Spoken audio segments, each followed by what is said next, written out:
Good morning, students.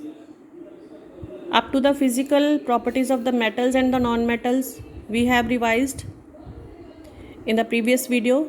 Now coming to the next topic of the chapter, metals and non-metals, that is the chemical properties. So firstly, we'll start with the chemical properties of the metals. Example you can see here, which I am showing you people. So first, that is the metals and the non-metals, they show the different chemical properties. So metals की first property कर रहे हैं, reaction of the metals with the air or oxygen. When the metal they will react with the oxygen, they will form the metal oxide, which are basic in nature. Basic in nature means they turn the red litmus to the blue. Here you can see the example. Sodium is a metal and it will form the sodium oxide, which is a basic in nature. हम test करने के लिए इसमें थोड़ा सा solution पानी मिला देंगे और इसको जब रेड लिटमस पे करके देखेंगे इट विल टर्न ब्लू. ठीक है. सोडियम एंड पोटाशियम बेटे बहुत रिएक्टिव मेटल्स हैं. इसका एक इम्पॉर्टेंट क्वेश्चन बनता है कि they must be stored under the kerosene oil. क्यों? क्योंकि वो रूम टेम्परेचर पे भी ऑक्सीजन से रिएक्ट कर सकते हैं. ठीक है. सो इसलिए इस चीज़ को प्रिवेंट करने के लिए, ताकि वो रिएक्ट ना करें रूम टेम्परेचर पे भी, तो उन्हें हम स्टोर करके रखते हैं केरोसिन ऑयल के अंदर. ठीक है. और एक और मेटल है जो कि बहुत रिएक्टिव है, that is the lithium, like the sodium and the potassium. To prevent the reaction with the oxygen, moisture and carbon dioxide, तो हमें इसको स्टोर करके रखना पड़ता है.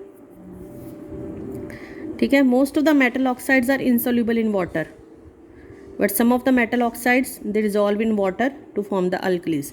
जैसे मैंने बताया था, water soluble bases are known as the alkalis. अगर ये बेस फॉर्म करते हैं तो जो सोल्यूबल होती है उन्हें हम अल्कलीज बोल देते हैं. ठीक है. जैसे यहाँ पे सोडियम ऑक्साइड को पानी में डिज़ोल्व किया हुआ है, पोटाशियम ऑक्साइड को किया है, मैग्नीशियम ऑक्साइड को किया है. ठीक है. So you can see easily कई मेटल ऑक्साइड जो है डायरेक्टली मतलब रूम टेम्परेचर पे रिएक्ट नहीं करते, उनको हीट करके फिर रिएक्ट करवाना पड़ता है. So please you will just see the examples.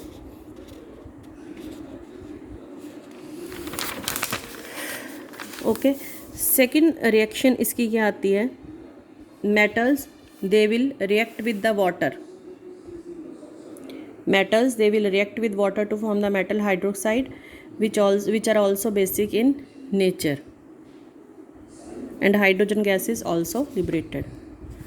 अभी जो मैंने तुम्हें ऑक्साइड वाली कराई है बेटे, उसमें एक चीज़ मैंने तुम्हें करवाई थी, एम्फोटेरिक ऑक्साइड्स. कुछ metal oxides they are amphoteric in nature. ठीक है. अगर हम देखते हैं कि एल्युमिनियम, सपोज करो एल्युमिनियम है, ऑक्सीजन के साथ रिएक्ट करती है बहुत, मतलब less readily than magnesium. Aluminium क्योंकि लेस रिएक्टिव है मैग्नीशियम से. So those metal oxides which show basic as well as the acidic behaviour, they are known as the amphoteric oxides.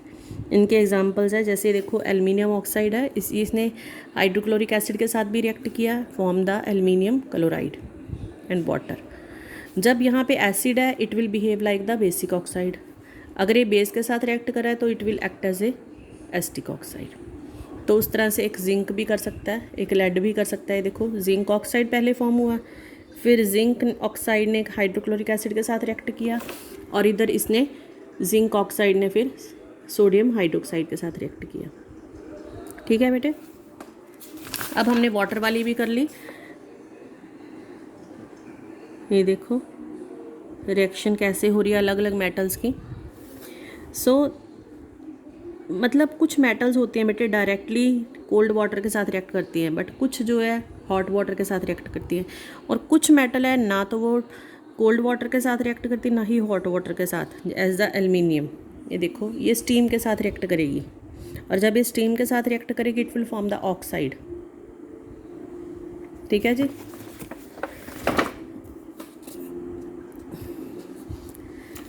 Third reaction बेटे, when the metals they will react with the dilute acids, they will form the metal salt and the hydrogen. यहाँ पे example है, देखो sodium dilute acid के साथ react कर रही है, sodium chloride and the hydrogen gas. यहाँ पे भी magnesium chloride and the hydrogen gas. ठीक है. डाइल्यूट एसिड के साथ बेटे ये HCl के साथ भी रिएक्ट कर सकती हैं और सल्फ्यूरिक एसिड के साथ भी. ये देखो यहाँ पे सल्फ्यूरिक एसिड और की एग्जांपल्स भी दी हुई हैं, but they will not react with the nitric acid. क्यों? क्योंकि nitric acid act as a oxidising agent.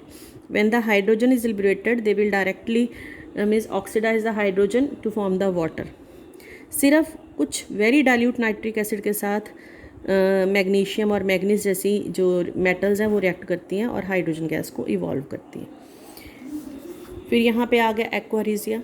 Aqua regia it is a prepared freshly prepared mixture 1 part of the concentrated nitric acid and the 3 parts of the concentrated hydrochloric acid. Aqua regia इतना strong होता है बेटे कि it can dissolve all metals like the gold, silver, all metals. Jewellers जो होते हैं वो use करते हैं इसको, मेटल्स को मतलब मेल्ट करके फिर इसकी जो अलग अलग तरह की डिज़ाइनिंग की ज्वेलरी बनाने के लिए. ठीक है. फिर आ गया इसकी reactivity series. This is a reactivity series. The arrangement of metals in the decreasing order. Decreasing mean सबसे highly reactive metal potassium, then sodium like this, and the least reactive that is the gold. ठीक है. इस reactivity series के base पे कुछ questions आ जाते होते हैं, मैंने पहले भी बताया. ठीक है. अब reaction of metal with the salt solution. Salt solution में मान लो हमें बी सॉल्ट सोल्यूशन हमने बी का लिया, कॉपर सल्फेट. इधर हमने जिंक मेटल ले ली. अगर जिंक रिएक्टिव है कॉपर से ज़्यादा तो ये क्या करेगी, खुद इसकी जगह पे चली जाएगी. It will form the zinc sulphate and the copper. But अगर ये जो मेटल है ये इससे कम रिएक्टिव है then it will not displace. So ये रिएक्टिविटी सीरीज के बेस पे है. समझ में आ गई बेटे. फिर reaction of metal with chlorine. ये तो इजी है कि they will form the ionic chlorides. अगर ये हाइड्रोजन के साथ करेगी तो हाइड्राइड्स फॉर्म करेगी. ठीक है जी. Chemical properties of non metals में ऑक्सीजन के साथ रिएक्शन है. सेम वे ऑक्सीजन के साथ जब ये रिएक्ट करेगी then it will form the acidic oxide. वो बेसिक ऑक्साइड फॉर्म करते थे, ये एसिडिक. अब जैसे यहाँ पे कार्बन डाइऑक्साइड फॉर्म हो गया, कार्बन डाइऑक्साइड को पानी में मिलाएंगे तो sulphurous acid carbonic acid form होगा. ठीक है बेटे. सो ये एसिडिक नेचर के, they will turn the blue litmus to the red. Reaction non metals की वाटर के साथ होती नहीं है. ठीक है. फिर नॉन मेटल्स डाइल्यूट एसिड के साथ भी रिएक्ट नहीं करते. सॉल्ट क्लोरीन के साथ रिएक्ट करते हैं, कोवलेंट क्लोराइड्स फॉर्म करते हैं. ठीक है बेटे. और अगर हाइड्रोजन के साथ रिएक्ट करते हैं they will form the hydrides. यहाँ पे तुम डिफरेंसेस देख सकते हो मेटल्स और नॉन मेटल्स के.